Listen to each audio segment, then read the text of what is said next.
Ketika benda-benda menguasai hidup kita. Saudara, kita hidup di zaman kelimpahan yang belum pernah ada sebelumnya. Teknologi terus maju, kebutuhan terus terpenuhi, dan pilihan barang terus bertambah. Tapi di balik semua kemudahan itu ada sebuah tirani yang diam-diam mencuri perhatian dan energi kita. Apa itu? Kecintaan pada harta benda. Makin banyak yang kita miliki, makin banyak pula yang harus kita pelihara, yang harus kita lindungi. Dan itu akan membuat kita jadi cemas. Tanpa sadar, benda-benda yang seharusnya melayani kita malah justru mengendalikan kita.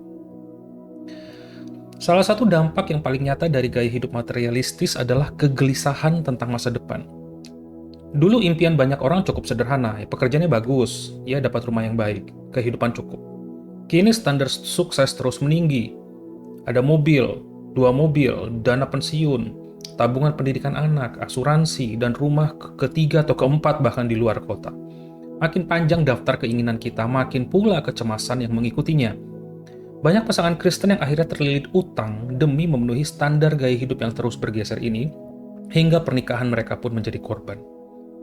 Yesus sudah lama memperingatkan hal ini dan berkata, "Sebab itu janganlah kamu khawatir akan hari esok, karena hari besok mempunyai kesusahannya sendiri. Kesusahan sehari cukuplah untuk sehari." Matius 6 ayat 34. Tuhan mengundang kita untuk hidup penuh dalam hari ini, bukan terjebak dalam ketakutan tentang apapun yang mungkin tidak akan terjadi esok hari. Kecemasan tidak pernah menambah apapun, sebaliknya, ia menguras sukacita yang Tuhan sediakan untuk hari ini. Ada ironi besar dalam gaya hidup modern. Kita membeli sesuatu untuk mempermudah hidup, tetapi justru berakhir dengan lebih banyak tanggung jawab. Keluarga beli rumah agar bisa rileks di akhir pekan, tapi setiap akhir pekan dihabiskan untuk merawat, membersihkan, dan memperbaiki rumah itu. Benda yang harusnya jadi berkat malah berubah jadi beban. Ini terjadi ketika kita memilih mengikuti hikmat dunia. Kalau lu mau, raih aja, daripada hikmat Allah. Firman Tuhan mengarahkan kita dengan prioritas yang jauh berbeda. Lukas 12 ayat 31. Tetapi carilah dahulu kerajaan Allah, maka semuanya itu akan ditambahkan kepadamu. Ketika kerajaan Allah menjadi pusat dari setiap keputusan hidup kita, termasuk keputusan finansial, maka Tuhan sendiri yang akan memastikan kebutuhan kita tercukupi. Prioritas yang terbalik adalah akar dari hampir semua masalah materi yang kita hadapi. Allah tidak melarang kita menikmati berkat-Nya. Dunia ini adalah ciptaannya dan Allah senang ketika kita bersyukur atasnya. Tapi Ia memperingatkan keras agar kita tidak terjerat di dalamnya hingga melalaikan tujuan kita yang sebenarnya, yaitu apa? Melayani Allah. Paulus menggambarkan ini dengan gamblang. 2 Timotius 2 ayat 4, seorang prajurit yang sedang berjuang tidak memusingkan dirinya dengan soal-soal penghidupannya, supaya dengan demikian ia berkenan kepada komandannya. Seorang tentara yang efektif tidak membawa koper penuh kemewahan ke medan perang. Ia bergerak ringan agar bisa gesit dan taat pada perintah. Demikian pula orang percaya. Kita dipanggil untuk bebas dari jerat harta agar bisa sepenuhnya dipakai oleh Allah. Harta sejatinya adalah alat untuk memperluas kerajaan Allah, bukan tujuan hidup sendiri. Yesus menegaskan, Matius 6 ayat 24, tak seorang pun dapat mengabdi kepada dua tuan. Karena jika demikian, ia akan membenci seorang dan mengasihi yang lain. Kamu tidak dapat mengabdi kepada Allah sekaligus kepada Mammon. Firman Tuhan juga menegaskan, 1 Yohanes 2 ayat 15, janganlah kamu mengasihi dunia dan apa yang ada di dalamnya.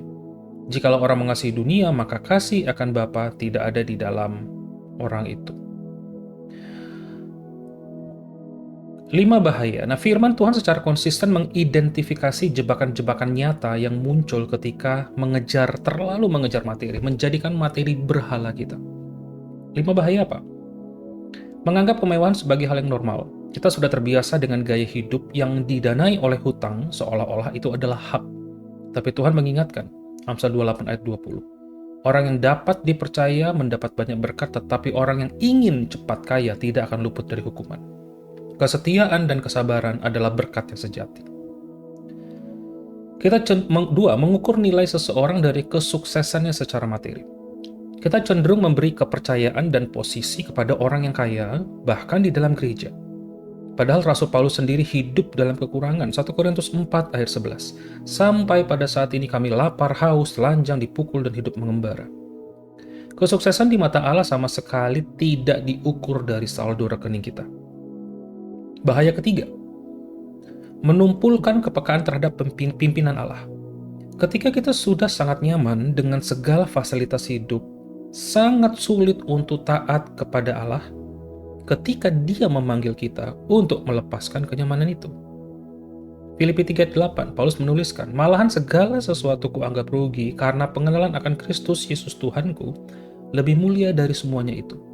Oleh karena Dialah aku telah melepaskan semuanya itu dan menganggapnya sampah supaya aku memperoleh Kristus. Ketaatan sejati dimulai dari kerelaan untuk melepas segalanya bagi Kristus.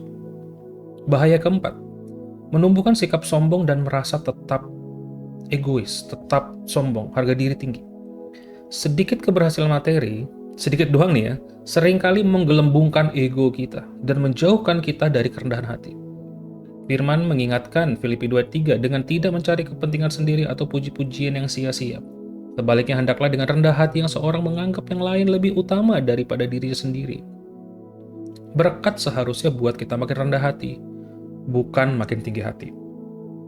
Bahaya kecintaan yang kelima, menjadi acuh, tidak peduli abai terhadap kebutuhan orang lain. Nah, ini yang paling serius dari kemakmuran. Kebutaan terhadap kemiskinan sesama. Mayoritas penduduk dunia itu tidur dalam kelaparan tiap hari. Mereka mencintai anak-anak mereka seperti kita mencintai anak-anak kita. Tetapi mereka tidak mampu memberi makanan yang cukup. Yesus berkata dengan tegas, "Aku berkata kepadamu," Matius 25 ayat 45, "sesungguhnya segala sesuatu yang tidak kamu lakukan untuk salah seorang dari yang paling hina ini, kamu tidak melakukannya juga untuk aku." Memberi kepada yang membutuhkan itu bukan pilihan.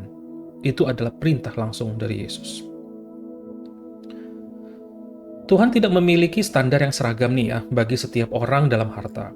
Yang satu dipanggil untuk memberi lebih banyak, yang lain dipanggil untuk hidup sederhana. Tapi keduanya dipanggil untuk apa? Untuk bebas dari pengendalian harta. Ukuran yang sama ini berlaku bagi kita semua. Apakah kita yang menggunakan benda-benda itu untuk tujuan memuliakan Tuhan dan mengasihi Tuhan? Atau benda-benda itu, uang, mobil, tanah, investasi, apapun, benda-benda itu yang menggunakan kita. Mulailah dengan menetapkan Kristus sebagai Tuan atas setiap keputusan finansial kita. Persembahan kita harus mencerminkan komitmen itu. Bukan 1/10 sebagai batas, melainkan sebagai titik awal dari hidup yang terus berkembang dalam kemurahan hati. Setiap pertambahan penghasilan adalah kesempatan untuk memperluas dampak kerajaan Allah terlebih dahulu, sebelum meningkatkan kenyamanan pribadi. Kiranya kita dikenal bukan dari apa yang kita miliki, melainkan dari siapa yang kita layani dengan sepenuh hati. Tuhan Yesus memberkati.